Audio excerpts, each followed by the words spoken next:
உங்களுக்கான இன்றைய வாக்குத்தத்தம்.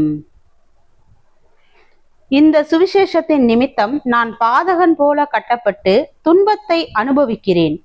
தேவ வசனமோ கட்டப்பட்டிருக்கவில்லை.